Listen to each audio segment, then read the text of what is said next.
Casey Berman.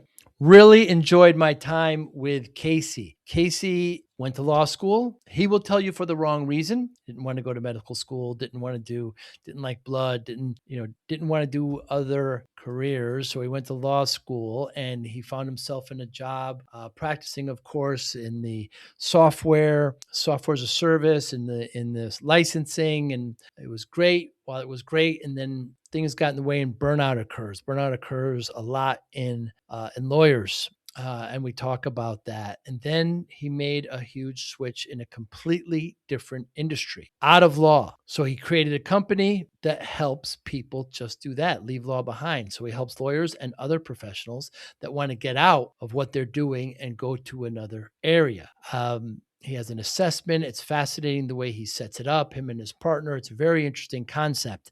I asked him about The Matrix. How do you feel about it? You know the movie? Are we in one? Fascinating discussion on that. His view on discipline, very unique. Very unique. He used a term that I've never heard before. But great conversation with Casey Berman. Really, really enjoyed it. Fascinating man. I hope to see him sometime. He's from Maui. I hope to see him when I'm out there next. Thank you so much for listening and watching. Hi, I'm Joey Pinz, and here's my 45-second introduction. After starting my business in the 90s, I started developing poor habits of eating in my diet because of working way too much. Before you know it, I found myself 340 pounds. The doctor told me if I don't lose the weight, I'm not going to see my daughter graduate. Took the next 7 months, lost 130 pounds. People think there's some secret. Ask me, how'd you lose that weight? Like there's some secret. There is no secret. How'd I lose the weight? Just one word, discipline. I've had other successes in life, and I attribute them all to discipline. Now, I'm not the king of discipline, but I believe that it can help all of us. Friends, colleagues convinced me to start a podcast. The podcast mission? How do we better ourselves and society? I talk to interesting people in health, fitness, sport, wellness, business, technology, science, art, and culture. And I eventually ask them how discipline plays a role in their life. Podcast vision, growth through learning from others. Casey Berman, thank you for your time. You mentioned you're a huge sports fan. You're there in Hawaii. What kind of sports fans are in Hawaii? So I'm born and raised San Francisco, California. So I'm Northern California. So I'm, San Francisco Giants, Niners, Warriors, San Jose Sharks. We have the Valkyries now and a lot of other teams. But there is a huge sports community here. I'm in Maui, and huge community. We've been here a few years, my wife and kids. And first of all, they play sports. The weather's great, so everyone's outside. Right, a lot of sports being played. Football, baseball is huge. And but a lot of teams, a lot of California teams, a lot of baseball. You got, unfortunately, there's Dodger fans here, but you've got a lot of Giants fans, a lot of Mariners fans, all types. And then football's big now, as you know. So Niners, Seahawks. There's some Rams fans, there's some Broncos fans, a lot of Raider fans. So we have a blast. It's really fun watching sports out here. In this fast-paced MSP landscape, how do you stay ahead? Introducing MSPinfluencer.com, your ultimate hub for MSP news, insights, and community connection, powered by ForzaDash. More than 75,000 MSPs subscribe to our MSP Influencer Pulse weekly newsletter, staying informed and ahead of industry trends. Tune in to emerging podcasts from Joey Pinz and leading MSP voices, offering essential tips, powerful insights, and success stories. Explore our multi-authored blogs, crafted specifically for MSP leaders, delivering fresh perspectives and actionable strategies. Celebrate excellence with the industry-leading ForzaDash MSP Influencer Awards, recognizing innovation, leadership, and impact in the MSP community. Join thousands of MSP professionals who trust MSPinfluencer.com to grow their business and expand their networks. MSPinfluencer.com, where today's MSP leaders connect, collaborate, and conquer, all powered by the ForzaDash platform, helping MSP vendors work effectively with MSPs and helping MSPs grow. Yeah, I would think so. I'm California. I'm Northern California. You're a no-Cal guy. Yeah. And did you play sports as a kid? I did. I played baseball in high school and loved it. And at Lowell High School in San Francisco, we were always a good team. And then actually been playing here. There's an adult men's league, 25 and over, 30 and over. And I'm 52, so I'm on the older side. Sure. But I've been playing ball, competitive league, great league, uniforms. There's former major leaguer playing, minor league stars, former college players. It's a lot of fun and also competitive. So it's a great fit. You a pitcher? No, I played outfield in high school and then moved to first base, and I play second base here. So, Second base. I played a lot of second base. You know, what would always mess me up, but we didn't do it, was the whole shift thing. All of a sudden, second base becomes a shortstop. I don't know where I'm supposed to be, so I assume you guys don't play any shifts. don't do the shift, and they've outlawed that in the majors. Yeah, I know they have. For any Giants fans, Brandon Belt, our first baseman for many years, I think he could have batted 400 if the shift had been outlawed. He kept pulling the ball to second, but no, we don't do it. We don't do it in our league. So.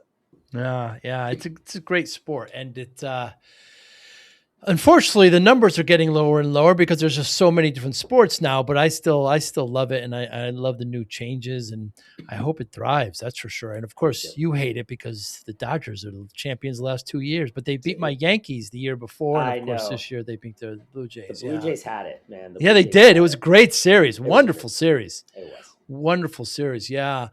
So why do lawyers need help? In the job market? No, it's a great question. So you've got a lot. Let me first start by saying, I have this company, Leave Law Behind. So that's what I do, and that's what we can talk about. Yeah. I help unhappy lawyers transition to a new career. I also, but what we can talk about today is also translatable to really anybody who's new career and shift and so on. But, first off, the world needs good attorneys. So if you are an attorney out there, you love what you're doing, the world needs you, keep it up. I'm by no means bad mouthing or saying anything bad about attorneys. So the world needs good attorneys. However, for many of us, myself included, who went to law school, maybe not for the most right reason, or just are feeling misaligned with the career, which I can get into for a number of reasons, the law isn't just for them. The law's not for them any longer. It's not a fit. They're stressed out. They're anxious. There's health issues. They're not doing their best job, so on and so forth. And so we help attorneys really realize and kind of see they're in the wrong room. And you can keep at it, but suicide is high within lawyers. Drug abuse is high. Alcoholism is high. All the stats are there. And these aren't just from me. These are from the Bar Association, state, as well as, national bar associations. And so what we do is we help lawyers kind of see beyond the matrix, if you will, and kind of see that their skills are transferable. They can really add a lot of value to other jobs, really non-lawyer jobs, and they can get paid well. They can enjoy what they're doing, and they can kind of be at their best. So that's what we do. And they need help a lot because, to be honest, we went to law school, many of us, for the wrong reason, for security, stability, to make our parents proud because of the TV show. I grew up with LA Law in the 80s, the TV show that made lawyers look very grand and glamorous and so on. And the reality of that really doesn't match oftentimes what we see on the screen.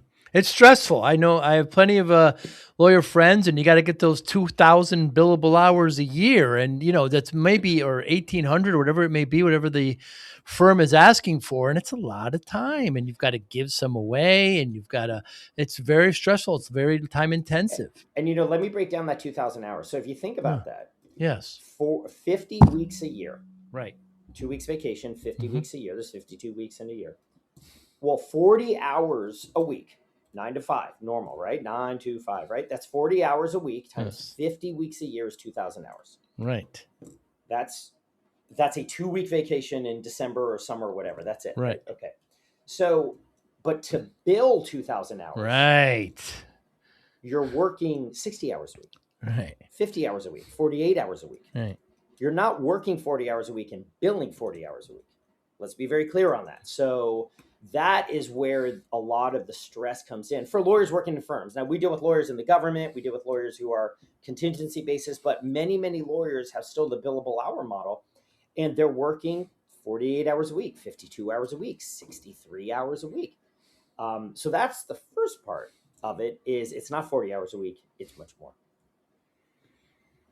Yeah. And, if you're in a big firm, those hours are available. But if you're in your own firm, then you actually have to do some marketing and sales and try to get those hours. That's right. Big difference. So you're practicing the law, and you're also running a law business, right? Which, here's another element. Law school doesn't teach you that. There are not many classes in law school. There are more now, but I know when I was in the 90s, there were not many entrepreneurship, how to run a law firm. Now, there are probably more now because we see all the unhappiness in the industry, but it's about practicing the law. But there's a whole element of how to run a law business. I mean, my business partner, Adam Ouellette, who's based on the East Coast, former lawyer, 20 years in Florida, that's one thing he's great at. And one thing he's really noticed is that there was the element of being the lawyer, the subject matter expert, but then there's the aspect of actually running the business, which as you're bringing up and you're highlighting is a totally different side of the brain. Yeah, I come from the tech field, and there's plenty of really good, smart engineers, technicians, and then they get a client or two, and then they've got to run the business, and it's a very different discipline. And many fall short. Many go on though, because there's many CEOs today that were once coders, right, in the tech That's industry. Right. But we do see kind of the upward path of a lot of attorneys, a lot of lawyers, is politics. You'll see most politicians are lawyers and judges, correct? There are many. Yeah. Yeah. And that's by design. I mean, that they know how things work. I mean, well, if you think of, I don't know the exact stat, but many people who are in the Senate, for example, were former attorneys, right? And there's one very skeptical way to look at it, and that is laws are written in such an incomprehensible way. With a bunch of commas and phrases and words like notwithstanding and so on, so that only lawyers can understand. I mean, if you were to take a bill, a past law, and nowadays run it through ChatGPT and say, hey, summarize this for me, it could put it in plain English, and they still don't write that way. There's a certain tradition behind it. I get it. But the skeptical way is many lawyers go into politics and so on to kind of keep it this secret language. Now, a lot of people will look at me right now and go, oh my God, Casey, are you kidding me? But there is a real truth to that. I think also, though, kind of at a broader, less skeptical way to look at it is, you have a lot of people who, kudos to them. They've practiced law. They went to a big firm. They got connected. Policy is something they're really into. They're that lawyer who can also schmooze and has the EQ and so on. Maybe they're a little power hungry and ambitious. That's fine. And then, running for office is something that just seems like the next step. They're very smart. They can connect with people. They can kind of talk the legalese. Maybe they're kind of steeped in policy or social welfare, and they're able to kind of be a subject matter expert on that. So in a positive way too, that's a reason why that's some of the reasons why you have a lot of lawyers in politics. I have this one attorney friend. I only see him a couple times a year. We go out for dinner, and I have to kind of remind him that he's not in the courtroom. How's your steak? How do I like my steak? Well, it was served very good. I like the way it's cooked. I like the size. And how do I like the service? He starts interrogating himself, Casey. I say, hey, counselor, you're not in the courtroom, man. It's just you and me. They're just so locked into that mode. They're billing all these hours. It's what they do. Joey, that is so funny you say that. And I'll tell you a story. So I practiced law for 5 years, did software licensing, tech world, .com, boom, San Francisco, dogs in the office, gummy bears in the kitchen, all that stuff, right? Yeah, that was me. Ping pong tables, you name it. And I can tell you more about why I left if you're interested. But I left, moved on from that. Everybody thought I was crazy. And then I moved into a number of things, tried a bunch of stuff. This is 05, 06, 07. And I moved into management consulting, qualitative research, actually. And I actually started my own firm the past few years with a business partner where we do that type of consulting. I can get into more detail if you like. But I'll never forget, when I was first starting out, I'm doing a focus group, in-person focus group, the two-way mirror, the whole deal, 8 people in the room. And I'm starting. This is me kind of leaving the law. What are my transferable skills? This is me making that shift that I help people do now. And I wasn't getting it. I was in the focus group and people have kind of seen them on TV and I'm not vibing and so on. And so my friend who hired me at the time, this is 06, 07, he said, Casey, you're good. You're going to be okay in this. You're going to do fine in this industry. But I got to tell you something. You're interrogating them. This isn't a deposition or an interrogatory. They're not on the stand. He goes, don't interrogate them. Flirt with them. Connect with them. Get them to open up. And I'll tell you, Jay, that was a major shift for me in my life as a strategy consultant, as a qualitative researcher. I will never forget this, him telling me that. And the pressure was off. So I was like, why don't you like this? What about this marketing do you not? why, and I just connected with them. And then you start asking questions like, at the end of the day, if this product that I'm talking about were to be in your hands, how would that help you? Right. So it just changed my whole demeanor and everything. So I just thought of that when you're talking about your friend at dinner, and we lawyers come in with that attitude, Right. and don't even realize it. Right. You're trained and you're doing it full time. So yeah, I mean, and he's good. And he's good at it, He's great at it. He does well, yeah. But when it comes from and this is why I left the law, the adversarial nature of law, to more of the collaborative nature of the rest of the world. And don't get me wrong, people fight in the rest of the world. But if you think about content, you think about what you do, you think about business, yeah, there's office politics and people are butting heads, but it's really collaborative. It's solving problems. It's building stuff, creating stuff for the most part. In law, for the most part, it's adversarial. It's fighting. It's cleaning up messes. So when I made that shift, just for me, it literally opened up my career. Yeah, you mentioned you were in legal software, but the issue is that your software that you were created, that your team has created, your group created, was for lawyers. So you would actually get into a lot of conflict with them. There's some redlining software, I believe, and so that got a lot of headbutting and eventually burned you out. No, exactly right. So the company I worked for called Workshare back then, we had a great redlining tool. Think Microsoft Track Changes and so on. So we were sort of the de facto tool back in the day. So ironically, here I am as a lawyer. Coincidentally, ironically, I'm the in-house counsel for this tech company that sells the software, but our clients are in-house law firms, in-house counsel departments, and so on and so forth. And so I was doing software licensing, negotiating with other lawyers because they wanted to buy our software. And it was a blast. I loved it. I enjoyed it. It was a great job. I was VP of operations as well. It was, I really, really enjoyed it until I didn't anymore. And it just, the reactive nature of it, the anxiety of it.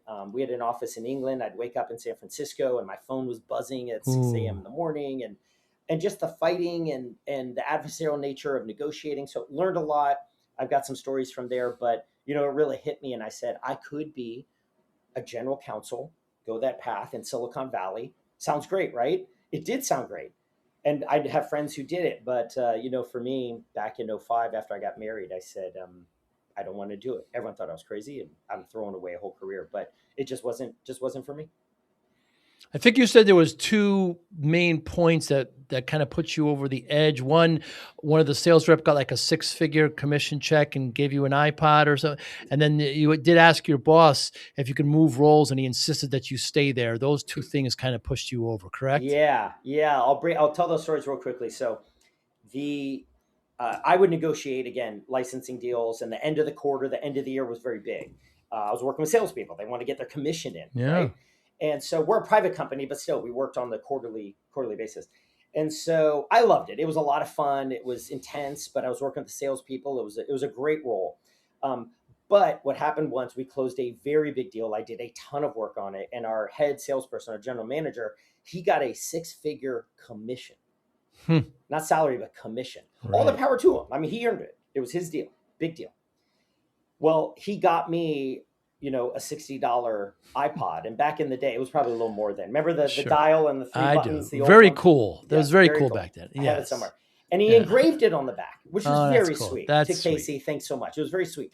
But it hit me here. He had a 6-figure commission. I had a $60 iPod. And I said, wait a minute. There's more ways to make money. It opened my mind. Just interesting. Okay. So another story, we had our headquarters was in England. We were the sales office in San Francisco. We did most of the sales work just because the United States was our main market. We flew to England, all hands. You got the engineers, the business development people, all these types of people. And you have a name tag with your name on it, my name. And my name tag said admin, administrative department. Now, no offense to anyone who does administration. I do it for my business. It is totally needed. It just wasn't for me. And that was visceral, Joey. That was like, whoa. I'm not admin. I want to be in front. I want to be with customers. Not that I need my name in lights, but it really hit me that that label just didn't work for me. It was visceral. Right. So I came back and I didn't leave. Talk about procrastination. I didn't leave until I think 18 months later. But that was one moment for me. And then the final moment was I went in, a funny story. I went in, I was going to give notice. This is June of '04. I've been sweating for like months about it. Go to the CEO and I'm like, okay, I'm going to go in end of day, but I go to the bathroom, I get in the stall and I'm like, someone comes in, I'm kind of quiet and like, Huh. okay. Finally, the person leaves. I go out, water on my face. I walk in, and the CEO had left. That was him in the bathroom. Huh. I realized he had gone to the bathroom while so anyway, I was like, you know what, stop procrastinating. And the next day I walked in, I think at 9 a.m. I didn't wait anymore and gave notice. And he was not very supportive. He said, I wanted to move to corporate development first. He said, no, I need you as a lawyer. So finally I said, well, I'm going to quit now. And it was a little acrimonious there, unfortunately. So, but I realized like I had tried. I was like, look, I don't want to leave the company.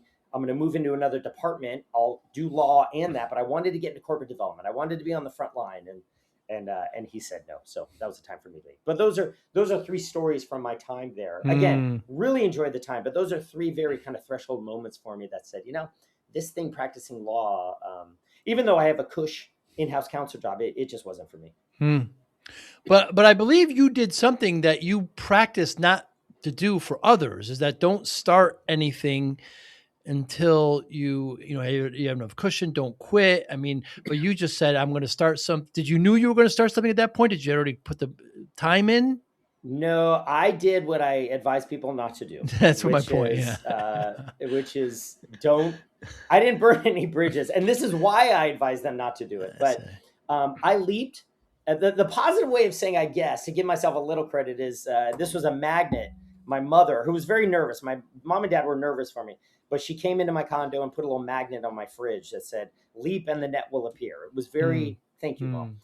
But I did that. I took a leap and a lot of bumps and bruises. And one thing, lawyers or anyone really listening to this, you don't need to take a huge leap, burn bridges, know everything before you make a career shift. You can take small incremental baby steps. Now, I started doing that after the fact, but I had to pull on my line of credit on my condo. I had to scrounge up some part-time work, which I did. So I made it work. And this was before kids. It was right after I got married, but before kids. So I was able to do that. But I definitely advise people to be responsible about it. You can really find a non-law job in parallel with you keeping your job and your bills being paid. Many lawyers will say, I don't have the time, I can't do it. No, we do find the time. People do it all the time. But yeah, there's a real safe and kind of responsible way to jump. Now, I didn't exactly do that, but I learned those lessons, and I'm happy to bring those back to people. So you quit and you started creating the business plan for the new company that you're going to start. I quit. I sat on my hands for a long time, got married, borrowed money, went into debt, freaked out, started then in January of '05 saying, all right, I'm cool. I can do this. And I started doing what I advise people do is I started doing informational interviews. I started getting out there. And I went first level was to people I knew who were close, a bunch of buddies from college or people I'd known from back in the day, and just got the word out there. Looking to make a change. Here's what I am. Here's I did an audit of my skills and strengths. Here's what I'm good at. So I really gave the people, friends of mine, something to work with. It wasn't just, hey, I want a job, help me, because that doesn't help at all. But it was, hey, here's what I'm good at. I've assessed my skills and strengths. I'm good at these few things. For me, it was, I can communicate well. I'm a good listener, but I can also present well. I love details, data, statistics. I love diving into the details. And the third one was my EQ. I'm interpersonal. I can connect with people. So it took a few months, but then a friend of mine who I went to college with from Los Angeles said, hey, I know this guy I want to introduce you to. He does this thing called qualitative research. I told him about you. He said he wants to meet you. I said, you got a good personality and you talk well. That's kind of what you said, right, Casey? And so I was like, great. Dave Cooperberg. I was like, Coop, thank you so much. Had the interview and I got the job. And so it was all just getting out there. And everyone would say, yeah, that's great. But the good thing about this, one, you don't need to go to the country club and schmooze and hand out cards. You don't need to borrow the ocean with everybody. Two, when you do what we call our unique genius work, kind of a scouting report for sports fans out there, you kind of understand what you're good at, and that helps you narrow the focus of the jobs you're a fit. Again, you don't need to apply for every job under the sun. Very interpersonal, and kind of think strategic, let's do biz dev or affiliate marketing. Behind the scenes, you like to geek out on process, let's do revenue operations or COO. Have HR background, very empathetic, let's go into chief cultural officer, or do you love to teach, let's do professional development, right? Your skills and strengths this is very important, can focus you in on the job that's a fit for you. And I can, if we want to make this actionable, I can give away how to break that down. Then what you do also is you tell people in the informational interview, here's my skills and strengths. Here are some jobs I have in mind. If you know of anybody in this space, I'd love to just take them out for coffee, in person or virtual. But second of all, also, if there's anyone, if you don't mind, I'll go look through your LinkedIn network and I can bring up anybody who I'd want to fit with. So you do that pre-work beforehand. One, it builds really great capital with your contacts. They feel comfortable recommending you. And two, it gives you a focus as to what people and what jobs you should focus on. Should people pursue their passion or pursue what they're good at? Great question. The latter, which then leads to the former. So I mean by that is, I had a career coach in 2005. I'm really happy you asked that. Who asked me, what is your passion? And it stressed me out. Because, the Warriors, SF Giants, Niners, I'm supposed to say I'm passionate about family, but I like to hike. I like burritos. I'll argue any burrito in San Francisco, but I didn't know what I was passionate about. I'm still not totally sure. So what I do is I get very myopic, put blinders on. What am I good at? It's easier to answer, and I have questions to help people if they want. But second of all, it helps direct you to the focus of the job that's a fit. And third of all, this is how you add value.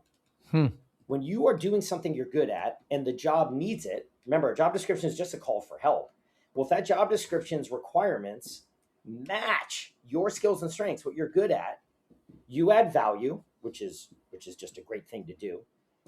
People get helped, and they'll pay you this stuff called money, and hopefully a lot of it. So really, it's about really focusing on what you're good at, not worrying about your passion. Now, some things as passions should become your job. Great. But some passions, they should remain passions. They should remain hobbies. Yeah, I love to cook, but the thought of cooking and taking orders in a restaurant and doing everything on time and all these, I don't want any part of that at all. I like to cook for friends and for myself. I don't want that to be something that I love to play golf. I don't want to be in that business at all.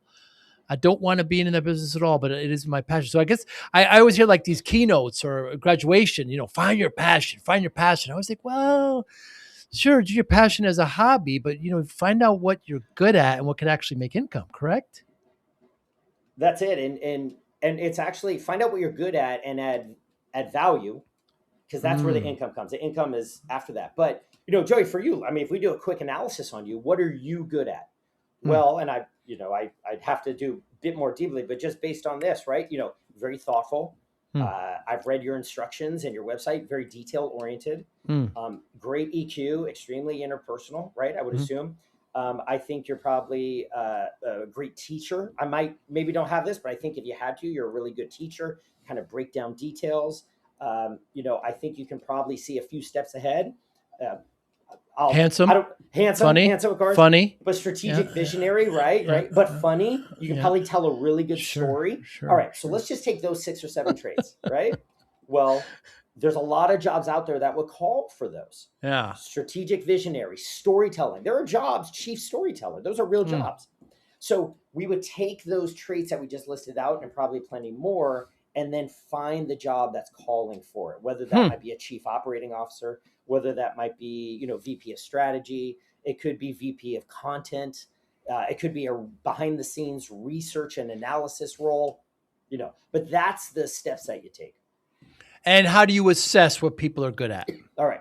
So there's 3 main questions. There's a lot of ways out there to do this. There's strength finders. There's all these ways to go. I encourage everyone to find it, but I try to keep it very simple and organic. There's 3 main questions. The first one, go to your network, 5, 7, 10 people, family, friends, maybe people who knew you at work. If you have to keep it confidential because you don't want your boss to know, that's fine. Go to college friends. What am I good at? Just compliment me. What am I good at? Everything from I'm great at building IKEA tables to I'm great at planning parties to I'm great at listening. Just get a brain dump of this. What am I good at? Compliment me. The second one is, what advice do you come to me for? Besides legal advice or accounting advice or whatever it is, what advice do you come to me for? And the third one is, based on knowing me, what have I done, or what do I do for free? Do I volunteer at the SBCA? Am I the one who plans all the parties? Am I the one doing the youth kid sports? Interesting. Gather all of this from people. Some people may give you 2 or 3 lines. Some people may give you 22 lines. Gather all of this and you organize it. Now, in Leave All Behind, we've got 11 buckets. We kind of organize it. Interpersonal, empathy, detail-oriented, and so on. But you organize all of the traits, and some can be duplicative. See which buckets bubble up. Are you the interpersonal schmoozer connector guy? Are you the behind-the-scenes air traffic controller herd the cats person? Based on that, you then see what have bubbled up. And you might be good at a lot of things. So then you just highlight the top 2 or 3 that you really enjoy. Based on that, you then take those skills and strengths that you're good at and you enjoy, and then you find job descriptions that call for those skills and strengths. That's the method to the madness. What if discipline wasn't about punishment, but about unlocking your best self? I spent 2.5 years writing Discipline for Greatness because discipline changed my life. And I know it can change yours too. This isn't theory. Inside, you'll find real, practical steps you can use immediately to focus better, build stronger habits, reduce stress, accomplish your goals, and bring more balance to your life. Whether you're trying to get healthier, improve your career, or simply feel more control, this book gives you the framework. Start today. Grab your copy of Discipline for Greatness at joeypinz.com/book. Thank you. But how about things that are kind of tough to detect, like just working hard and punctuation and, just general attitude, those things are very tough to kind of measure in these assessments. Work ethic. A lot of that, I would say, is what we call table stakes. If you don't work hard, so not to have, but let's have some rigor to this analysis. Yeah. If you're going to work hard, and granted, one thing lawyers have is there's a level of rigor and discipline that maybe other professionals don't have. So to their advantage, lawyers do work and other professionals work even harder than you could say the general population. But I'm assuming it's table stakes that you work hard, that you have a good attitude. Not that you necessarily connect with people. Some people are kind of individual contributors and they do there. Those traits may come out. People may say work hard, but I would push people to not necessarily view those as a unique trait, but rather one that kind of gets you in the door. I mean, think from baseball, you can hit the curve. I mean, everyone's got to be able to hit the curve, as difficult as it is. You got to hit the curveball. Otherwise, once they realize you're only a fastball hitter, they're going to throw you breaking pitches and you're going to bat 190, right? So you got to be able to hit an off-speed pitch in baseball. So there are certain things that you just need to bring to the table, and working hard, good attitude, being thorough, rigorous for these types of roles. I wouldn't sell. Those are kind of assumed. I'm an employer, so I've had many employees, but I just generally have if you're on time, you're late, right? So I'm just early for everything. Our meeting today, you were very, very punctual. Just the way you could tell we're very similar, similar generation too. But I've had employees who are excellent employees. They work hard. They know the technician. They're supposed to be there at 9, and they kind of float in about 9:20, 9:25, 9:15. It's like, what do you do? You can only tell them so many times. We got to start at 9. We got meetings at 9, but it's just the way they are. It's a generational thing, whatever it may be. So you've got to kind of take some of those things and deal with it. It's very tough so that's why I ask about the work ethic and some of these traits. No, it's a great point, and I shouldn't diminish the work ethic point and say it's table stakes. For me, it is. Maybe that just shows generationally. So yes, that's something that you can bring in. I will tell, though, having helped hundreds of attorneys to leave the law, coming into an interview and saying I have a good work ethic and I show up early isn't going to get you that far. Right. It's expected. Yeah. So, when you read job descriptions, what they're asking for in the job description is not show up early. Maybe for an entry-level job like that isn't even written. That's assumed. Right. So it's important. Don't get me wrong. But the reason we ask those questions, again, compliment me, what advice you come to me for, and what have I Right. done or what do I do for free, is to get Right. at what you enjoy, but also to get at really adding value. Mm. We're about adding value here, not just showing up. Now, in this world where there are people who don't necessarily have that work ethic, we can get down about that. But what I could also say to people listening is it makes it easier to be the top percent in the top percentile. I So mean, great. if people are having trouble showing up, and if showing up is just something that just comes naturally to you, well, great, you're already ahead of everyone. And Mm. not that this is a dog eat dog world, but this just gives you an opportunity to shine and be at your best. That's would be my answer. How has AI and the large language models helped hurt this whole process? The career, you mean career shifting? Assessing, shifting over, I guess mainly the assessing. Yeah. I'm trying to figure that out. Has it helped? So when the yes and no, in the sense of I haven't offloaded everything to AI. We have an AI tool that we created that has all of our data. It's kind of a custom GPT we created. It's called Libra, which we love. People can go in and kind of tap into my and Adam's brain by using it. So that's kind of more out of convenience. But we haven't really offloaded everything to AI. We still have that personal coaching with people because that's what they need. It's what they want in many ways. We have a self-paced course where people can kind of go through it on their own and then ping us when needed. We have higher level one-to-one coaching. So we just kind of keep that human touch. So we use technology when needed. We have that human touch. I think when it comes to kind of career shifting in general, AI can help you write a resume. AI can help you understand a job description better. It's a great tool in that way. And I definitely encourage people to use it to kind of understand what job they're applying to and fine tune their language and so on. But it comes down to the person. We're still the Yeah. people, and it's really about adding that value. So AI can be helpful here if it can really help you tell that story of how you, as that person, whether a lawyer leaving the law or someone else, can really add value in this job. Hmm.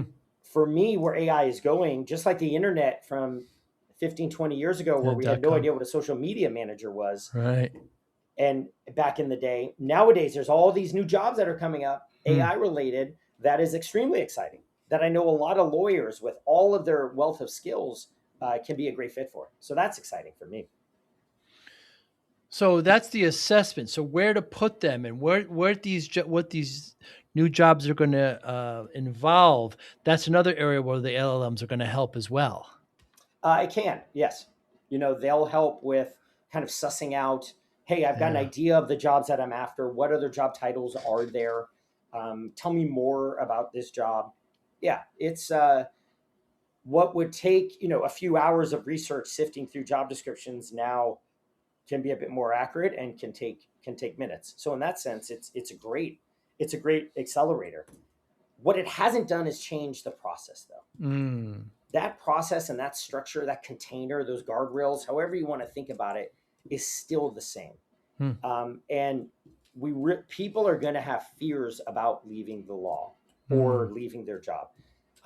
My skills aren't transferable. Yeah, it helped other people. It won't help me. They're going to Mm. fire me on day two once they realize I'm Mm. not a fit. Imposter syndrome. On and on and on. There's all these fears that, ironically, these masters of the universe type A lawyers have about themselves. Right. And we help them overcome that. AI can help with that, but this is where our coaching comes in to really help them overcome or mitigate these fears. So I love AI. I'm a big proponent of it. I just want to realize that it's an accelerant. It gives great information for us as a business. It helps us work with more people because now we have this AI agent, if you will, that people can type in whenever they want and get our brains sent to them. But that was really based on our wealth of experience, Adam and I doing this for 15, 20 years. So Hmm.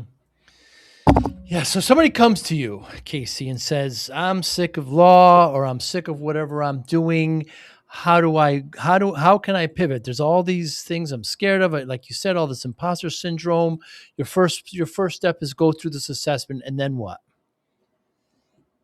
usually what they say to me, some may say, I want out. Usually what Mm. they say is they'll send an email or go online and, hi, I've been following you. It's a lot softer. It's a lot I had someone send an email, a note over LinkedIn. I'm assuming this is confidential.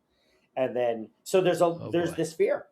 There's a real wariness, and we're 100% confidential. All of that is true. Absolutely. And very respectful.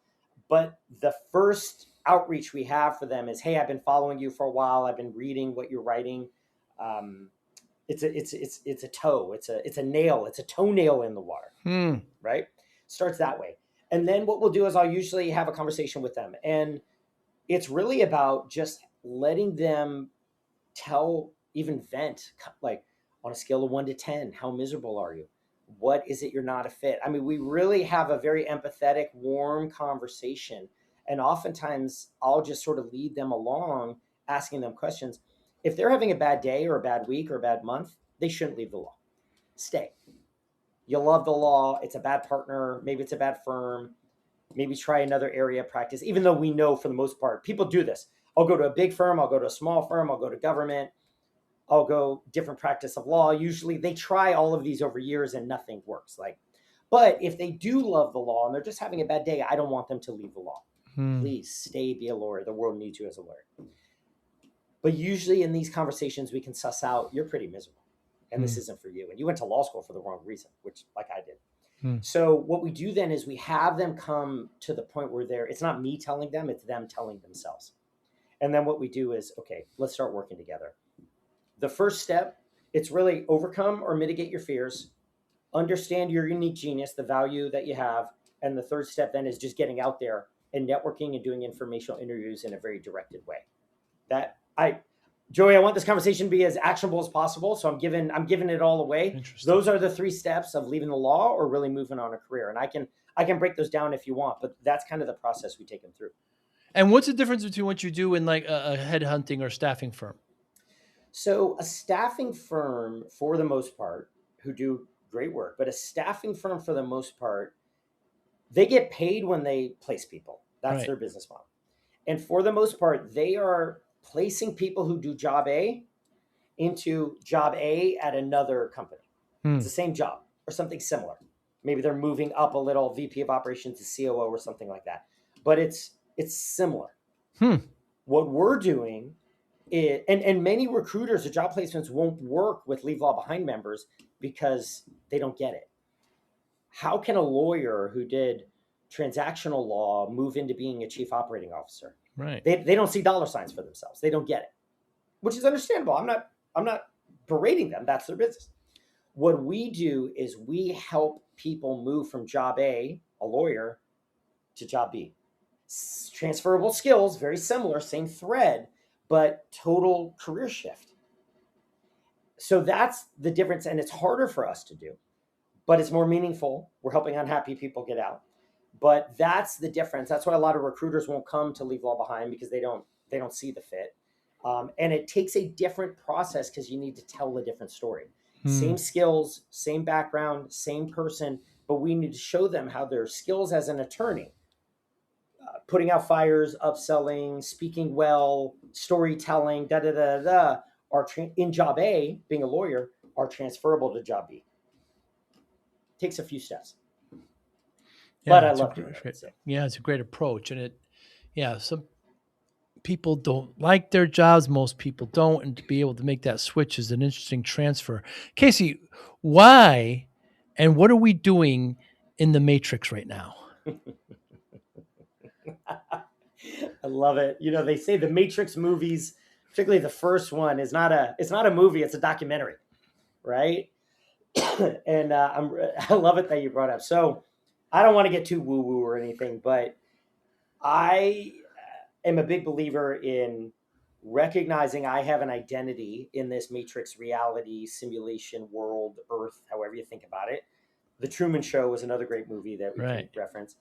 And then also realizing stepping out of it and trying to be not Casey Berman, but trying to be the one, like Billy Crystal back in the day, you know, the one in City Slickers, or being the light, or however you think about it, and observing myself. And it's hard to do, but it's parallel paths. If you think about, you've got a light bulb, old school light bulb, and you put a sock over it with holes in it. Well, all of these separate lights are coming out. Or if you think of an underground river and the geysers, different geysers, all of these separate lights are coming out. Now it's all the same light. It's all the same light, but we put the sock over it. When you get far enough away, you've got two streams of light because all these holes were poked in it. They're so far away from the light which they're all come from that they look at each other, these beams of light, and they say, "Oh, hey, Joe, I'm Casey Light. You're Joey Light. Nice to meet you. I'm different than you. You're Democrat, Republican, Dodgers, Giants," and we get a judgment of it because look how far away we are from the source. What we've all forgotten in the Matrix is that we're all this light, but we're in these beams of light, these bodies, these bags of flesh, these containers, and we've got all these labels: administrative, I won't even get into the politics, all these labels, and we see the other. I'm totally guilty of it, right? And we have our identities. Casey Berman, right-handed, baseball fan, Maui, 52 years old, Gen X, all of that, right? And and this kind of goes back to when consciousness, 70,000 years ago, when the first Homo sapiens were evolving, and we realized with language that being over there is different than I am. Consciousness is great. Awareness is great, but it also let us be aware of the other. So what we're doing in the Matrix is we're forgetting that we're all here. Now, listen, if someone comes at me with a knife on the street, I'm going to defend myself. I am Casey. I'm going to stand up for myself. I get it. Don't let people walk over you because we're all one. But it's this parallel path of just realizing we're all one. I have no identity. I'm nobody. And then also realizing I am somebody. I'm Casey Berman, and so on. So I'll stop there. Hopefully I didn't get too woo-woo, but that's how I view it. And the difference between the red and the blue pill? Yeah. So, if I've got Casey Berman identity, somebody, and then I've got the light bulb, I'm nobody. Not in a bad way. I'm just nobody. Which one? When Cypher's cutting the steak, he's saying, I want my identity, even though I know the steak is not real, but it tastes so good. Yeah. That's me going, you know what? I'm not going to do the hard work to be nobody. I'm not going to observe. I'm literally just going to focus on Casey Berman and everything that goes with it, the good or the not so good. When you do both, it's really difficult. It's sad. It's hard. You also have to realize that your identity as Casey Berman is not really real. It's a total belief system. The Matrix is a belief system. The ego, we believe a certain way. And so that's the difference between them is, do you want to take the pill and just believe one way and just eat that steak and just be Casey Berman and just hate the Dodgers? Or do you want to step out also and realize I'm the same as Joey. I'm nobody. Not only that, I'm from the same source as my most hated enemy. How difficult is that? So. Kind of gives you some gratitude and balances things out when you have that. Kind of like looking up at the stars. It's very humbling. It's very humbling, and it's very disconcerting because when you think about in the Matrix, looking at the stars, astronomy, astrology, biology, physics, history, math, all of these ways that give us a way and understanding of our world, all they do is help us understand a world that really isn't real. And row your boat gently down the stream. Merrily, merrily, merrily, life is but a dream. I mean, people have been telling us this for years. Yeah. And so all of these structures of ways are great. Trust me, math helps me understand things, my finances, my profit and loss, my taxes. Great. I need math. I just step out sometimes and I go, all math is doing is help perpetuating this dream. Now, and that really bugs me, but it's also liberating. But it's also boring. Well, if I don't have the Dodgers to hate, if I don't have steak to eat, if I can't have a glass of red wine, well, if I can't go hang out with my buddies, like what then? Did I just sit and ohm every day? Some people can do that. But so for me, it's not just go be a a hermit in the woods. It's coming back and just realizing that the best way I can kind of see the matrix is just that. Just observe it. Just observe when I get angry. Like with my anger, can feel really good sometimes. Like, oh my God, but just kind of taking a step back and saying, okay, ego, okay, matrix, you're making me angry, and I'm going to take it out on the other, which isn't right. But I'm just observing it. I got that poison in me. But so a lot of times the way I kind of get enlightened or sort of wake up is just, I don't go sit in the woods and meditate, do all that. I just observe it as much as I can. Oh, I'm falling into the matrix trap. Got it. Okay. It resets you. Resets. And it could be when I'm getting angry or anxious. It also could be when I'm having a great steak and a glass of wine and fun. There are times where I'm hanging out, and even right now, I'm having a great time in this conversation. I hope you are too. But even now, I'm like, if I take a step back right now in front of everybody doing this, it's like, okay, Casey, this isn't real. Like, the ego is the belief system here, this matrix. You're having a good time. Joey likes you. You're doing well. You're doing good. Just observe that. Casey, is there something, let's say 10 to 15 years ago, that you believed in solidly, that you don't believe anymore? Oh, great question.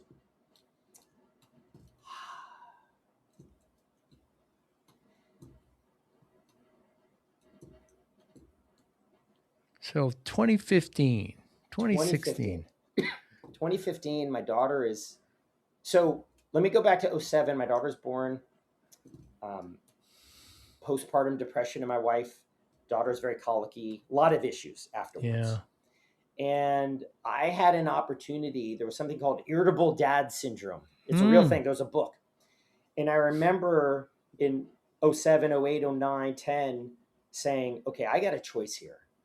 I can, and I think I now have an answer to your question. I can be irritable dad, Al Bundy from back in the day, Married with Children. A lot of 80s references here. Hopefully people are getting them. I got them. Or I cannot be irritable dad. And I chose not to be. We got a dog. I jog with the dog. I started listening to a lot of people, spiritual people, Alan Watts, Abraham Hicks, some woo-woo people, some Tony Robbins. Started listening to people on this thing called YouTube while I was jogging. Yeah. And it really helped me. Don't get me wrong. I had my irritable dad moments, but it really helped me not go down that route. And I think one thing that I stopped believing was in coincidence. And for many years, being a rhetoric major at Berkeley and lawyer, it was, well, there's no God. And I'm not a religious institutional religion guy, just straight up. But there is no God. There's no energy. If something happens, it's a coincidence. I stopped believing that way.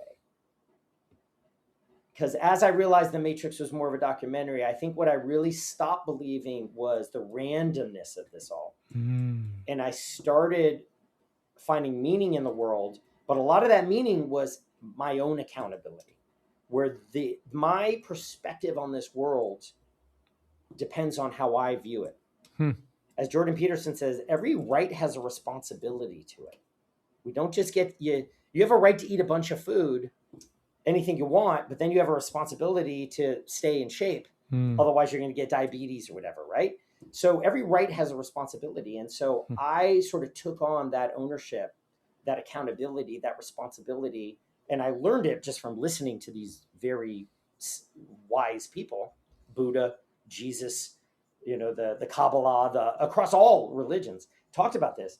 And, when Jesus says the kingdom of heaven is within, what he's really saying is nothing political or anything like, don't go to church anymore, don't go to temple. What he's saying is that this peace, this level of peace comes from your own perspective on the world.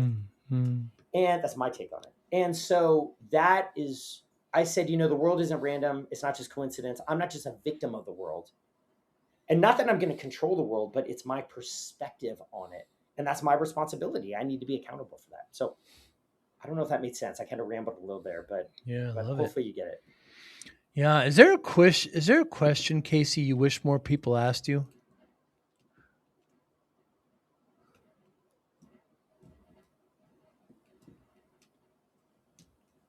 I wish people asked me more what their fears and blockers were. For regarding regarding anything in life. in life. And you'll see it. So, for example, you'll see um, every day with laziness, exercising, getting out there. I just don't want to do it. Procrastination. There's a fear. There's a blocker there. You don't think you're good at it. You think saving it to the last minute actually gives that urgency that propels you and you get good work done. There are blockers in the minutia as well as the big things. I don't want to make a career change. I don't want to ask that girl or guy out. I don't want to go out on a Thursday night and meet and schmooze with people. There's a fear and a blocker. And I wish people ask me or even just ask themselves, the question I wish people would ask themselves is, here we go. The question I really wish people would ask me and ask themselves is, how can I view this differently? Perspective. Exactly. With this being anything, how can I view this differently? Imagine a world where we could all do that instead of people kind of digging in and looking at it from different perspective, building kind of like that steel man. So I started my tech business back in the 90s, and Casey, I was working way too hard, putting my health in the back seat. Yeah. These 14, 16-hour days, you lawyers are no stranger to this. And next thing I know, I'm in front of the doctor. I'm at 340 pounds. I didn't know I was that heavy.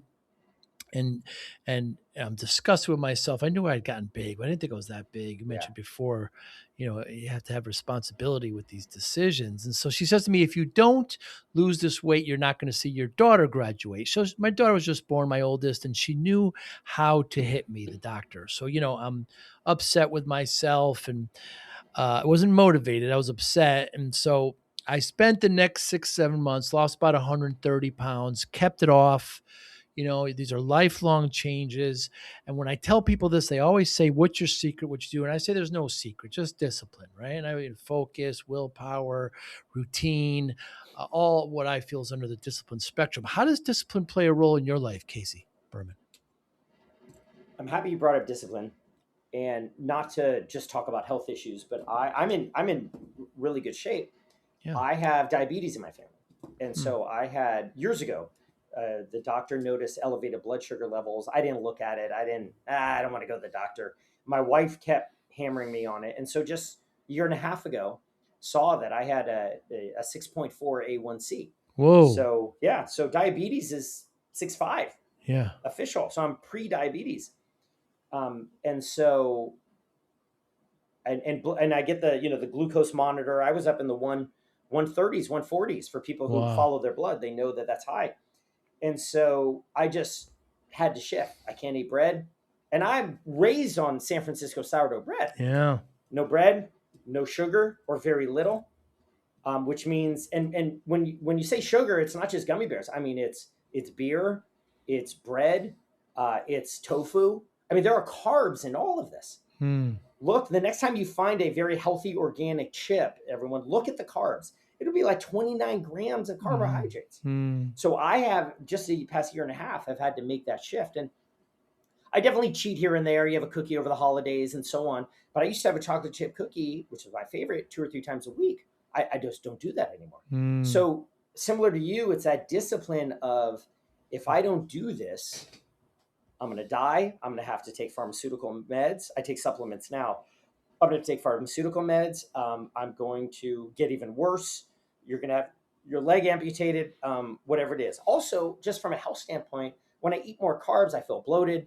My body I'm not as in great shape as I'd like, all of that. So it's literally just in the same way you've got that, you're not going to see your daughter grow up. It's a similar, I'm not going to see this, I'm not going to see that.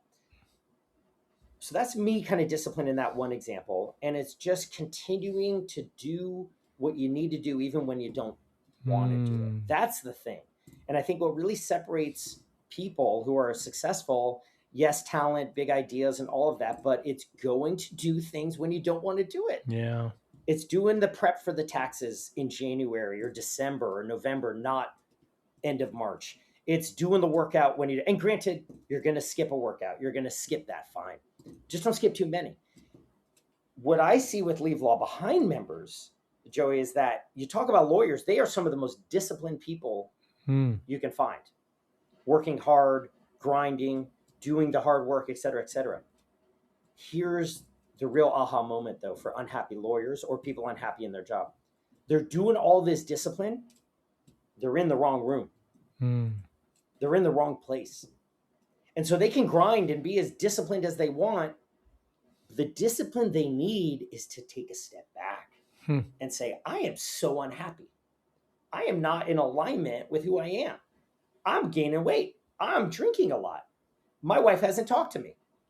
And so that is the discipline we try to introduce to people at Leave Law Behind is you're a type A superstar. All these skills, I get it.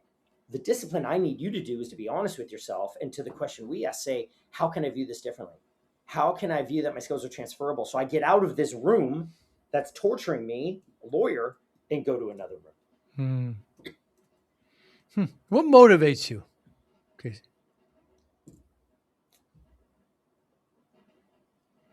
What motivates me is that visceral feeling I get, that emotion, if you will, when I'm in the zone. And I know it jumped with a few words there, but like right now, I'm in the zone. I'm having a blast. Me too. And hopefully this is helpful. I mean, I'm just like, there's no script. There's no one whispering in my ear. This is just coming from me, right? Right. And I think, I'm from San Francisco, I'm a liberal California Democrat, whatever, but like, I'm a masculine guy, and macho guys are kind of my role models. That's just where I've in my life. And I'll never forget Tom Brady. He was with the Patriots, but he's from south of San Francisco, San Mateo County. And I never forget someone was talking to him about how he threaded the needle with this pass in this game. And the interviewer said, "What were you thinking about?" And Brady said, "I wasn't thinking. I felt it. I wasn't." That in a weird way gave me permission to get in touch with my emotions. One, it was one of the most macho guys out there saying it. But two, like Descartes, from Cartesian, he said, "Cogito ergo sum." I think, therefore I am. And Western world has pretty much been based on that. The problem is he got it half right. It's not really I think, therefore I am. It's I am, therefore I think. He forgot the emotion. Like the light bulb. We are. And then we get our identity. So the problem with I think, therefore I am is we intellectualize everything. We have all these productivity apps. It's all about who's smartest and balance sheets, which are important. Don't get me wrong. But what about being in the zone? Whether sports or business, or what about when you're just in front of your computer and those ideas are coming out? Or you're on that Zoom call as a project manager and you are just herding cats and everyone's like, wow. Everybody knows when they're in the zone. So that's what really motivates me, is finding those opportunities at work, pleasure, and so on, where I can really, really be in the zone. Some of them are just being around the right people so we can have a drink and we're laughing and joking around and slapping each other's back. Some of them are finding the right sport that my body aligns with, that I can really be coordinated with. And then other things are being in the right job or the right business you create, where you can just really take your skills and strengths and ultimately be in the zone. And when you're in the zone, ultimately you're helping someone. Because when you're in the zone, you're creating content, someone's going to read it years later and go, wow, Joey did that podcast and oh my God. And because when you're in the zone, you're helping yourself, but you're also being of service to the world as a whole. So in the zone, I'm hearing you want to grow, you want to have impact, you want to help. So given that motivation, how do you measure success, Casey? One obvious one is money. Yeah. So if you're creating a business, you're doing something, one obvious one is definitely money. Let's not, I don't like how money can be a taboo topic for people. Right. Money is neutral. We were bartering things way in the past, and then the Roman emperors, we use corn, we use, a salary comes from the word salt, by the way. They used to use salt as essentially money. That's where it came from.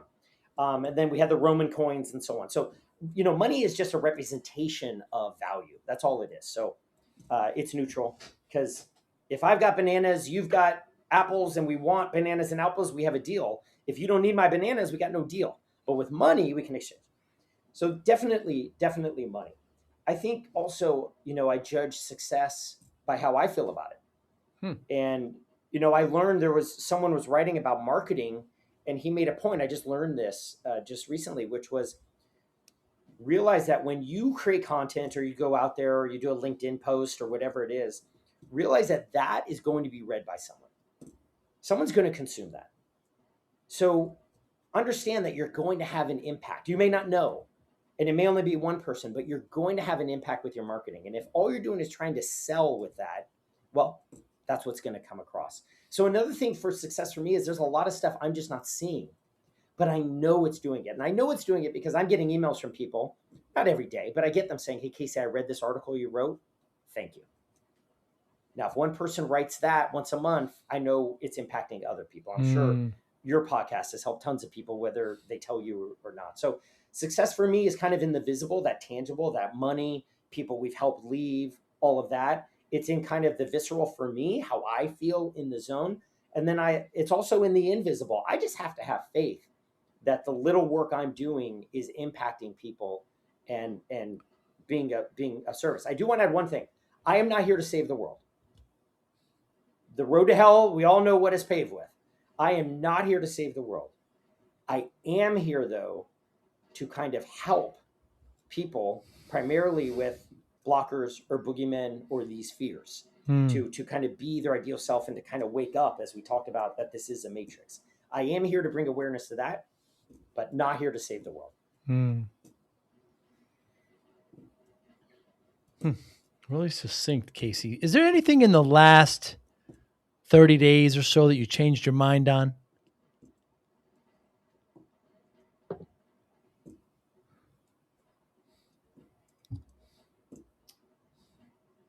I have become more patient with a marketing initiative I'm doing on LinkedIn, where I've gotten help with posting.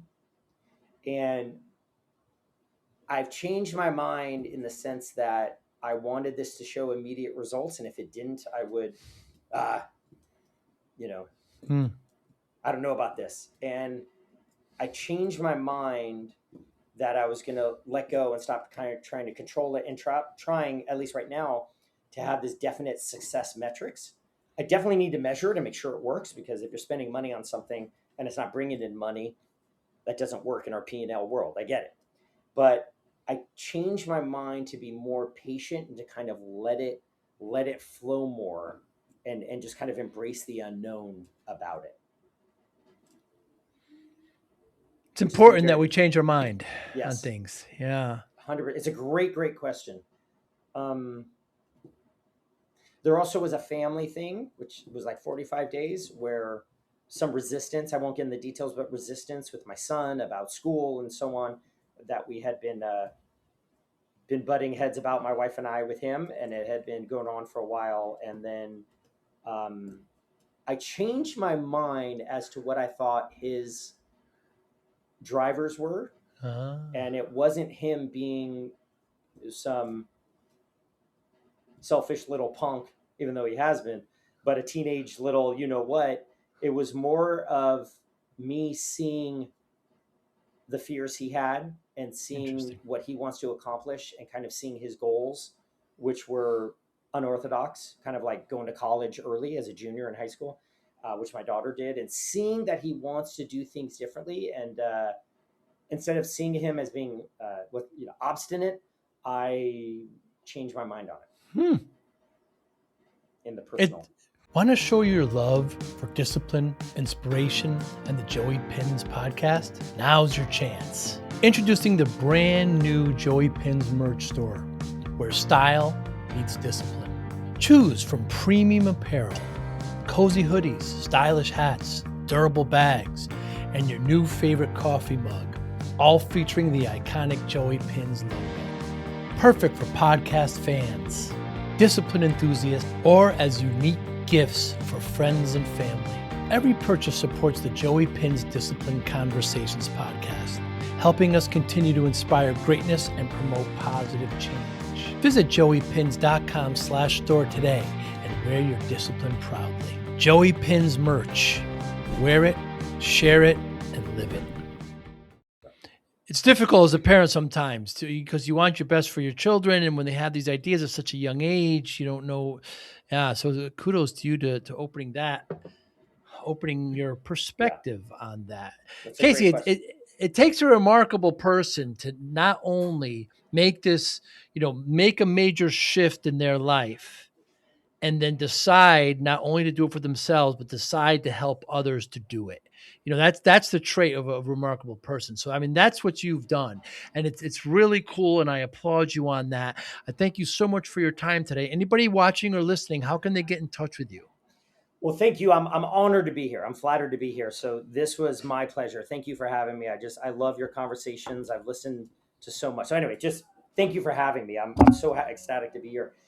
They can find me at leavelawbehind.com. Casey, Casey at leavelawbehind.com, whether you're an attorney or not. I'm also on LinkedIn, and I write there a lot.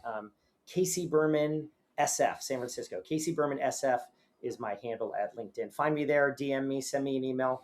Would love to chat. Casey, Casey Berman. We'll make sure we put it in the show notes. Casey, thanks so much. Next time I'm out there in Maui, perhaps we'll get a cup of tea. I would love it. On me. That'd be great. Thank you, Casey. Thanks, Joey. Thank you for listening and or viewing Joey Pinz Discipline Conversations. Please share this episode with one or two of your friends who you think may benefit from the episode. Our website, www.joeypins.com. There you'll find lots of resources and you could join our mailing list. Please follow us on all our social media, Instagram, Twitter, and Facebook. Podcast information, the video version of our podcast is on YouTube. Please subscribe. Audio is on all major podcasting platforms. Please follow them. And if you like it, please consider giving 5-star rating. Would really appreciate that. Thank you again for listening or watching Joey Pinz Discipline Conversations.